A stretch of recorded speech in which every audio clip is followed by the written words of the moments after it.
다음으로는 이렇게 각각 등급을 가지고 있는 처진 가슴을 교정할 때 어떤 수술 방법을 이용하는지에 대해서 말씀을 드리겠습니다. 일단은 보통 일반적으로 수술 방법이라고 이야기를 하는 거는 피부, 남는 피부를 어떻게 절개를 해서 절제를 해내고 없앨지 여기에 대한 내용입니다.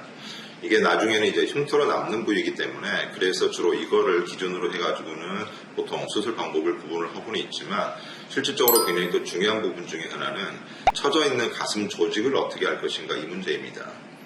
이건 이제 밖으로 드러나 있지는 않은 부분이지만 가슴 조직이 너무 많거나 아니면 너무 아래에 위치해 있거나 이런 경우에는 이러한 가슴 조직들을 실질적으로 끌어올려서 고정을 좀 시켜주고 이런 과정이 반드시 필요하게 됩니다. 그래서 일단은 늘어나 있는 피부가 어느 부분이 얼마만큼 늘어나냐에 따라서 보통 절개 방법을 구분을 하는데 그 중에 첫 번째 방법은 가장 작은 절개를 통해 가지고 처진 가슴을 끌어올리는 방법입니다. 보통 유륜 주위를 생각을 할 때 유륜 주위의 위쪽의 반 정도, 보통 이제 반달이라고 이야기를 하는데 이 부분의 피부를 없애면서 끌어올리는 이런 방법이 첫 번째 가장 간단한 수술이 되겠습니다.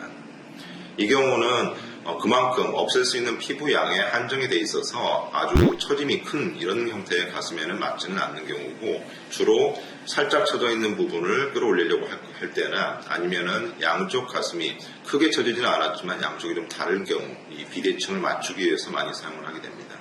그리고 두 번째 수술 방법은 유륜 주위를 동그랗게 절제를 해서 그만큼 피부를 많이 없애면서 위쪽으로 끌어올리는 방법인데 이 또한 처짐이 아주 심한 경우 아까 말씀드렸던 분류 중에서 2급이나 3급 같은 경우에는 사실 잘 맞지는 않습니다. 그렇지만 방금 처음에 말씀드렸던 반달 절개보다는 훨씬 더 유두와 유륜의 위치를 위쪽으로 이동을 좀 시킬 수가 있고 또 그만큼 많은 조직과 피부를 없앨 수가 있기 때문에 처짐 정도가 중등도에 해당하는 분에게는 안 맞는 수술 방법이라고 생각할 수가 있겠습니다. 세 번째 수술 방법은 보통 일반적으로 수직 절개라고 하는 방법인데 유륜 주위 쪽으로 동그랗게 해서 절개를 하고 그 다음에 그 아래를 통해서 가슴 밑선까지 수직으로 되어 있는 이런 절개를 통해서 피부를 없애는 방법입니다.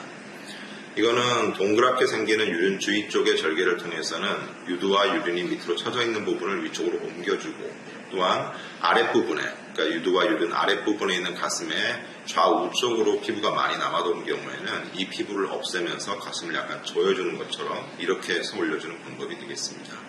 그리고 마지막으로 어떻게 보면은 절개가 가장 큰 수술 방법이라고 생각할 수가 있는 게 보통 한글 오자를 닮았다고 그래가지고 오자 절개 이런 식으로 이야기를 하는 방법입니다. 절개하는 부위는 유륜 주위 쪽에 동그란 절개와 거기에서 가슴 밑선까지 수직으로 된 절개 그리고 가슴 밑선을 따라서 수평으로 되어 있는 절개가 합쳐져 있는 이런 방법이 되겠습니다. 이 수술 방법은 보통 이제 가슴 축소 수술에도 이용이 되는 이런 절개 방법인데 그만큼 많은 피부를 없앨 수가 있고 그 다음에 가슴 안쪽에 있는 조직이 굉장히 크거나 이런 경우에도 조직을 쉽게 잘 다듬고 필요한 볼륨을 유지할 수 있는 이런 장점이 있어가지고 많이 처진 가슴 즉 예를 들어서 3급 정도 되는 처진 가슴 경우에는 보통 오자 절개로 수술하는 경우가 많습니다. BST 성형외과 나옥주 원장입니다. 네, 지금까지 처진 가슴에 생기는 원인은 어떻게 되고 또 그 분류를 어떻게 하며 각각에 따른 치료 방법을 어떻게 하는지에 대해서 말씀을 드렸습니다.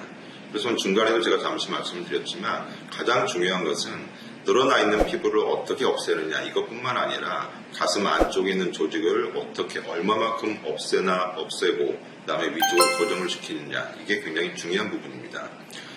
이거는 개개인의 사람마다 가슴의 모양이라든가 처져 있는 정도가 다 다르기 때문에 실질적으로 상담을 통해 가지고는 이런 부분들을 세세히 좀 알고 계시는 게 제일 좋고 가장 중요한 것은 실제로 이러한 가슴 수술에 대해서 굉장히 경험 많은 숙련된 집도의에게 본인의 가슴 상태를 정확히 확인을 받고 그 다음에 어떤 수술을 통해서 어떤 효과를 기대를 할지에 대해서 본인이 잘 아시는 게 굉장히 중요하다고 할 수 있겠습니다.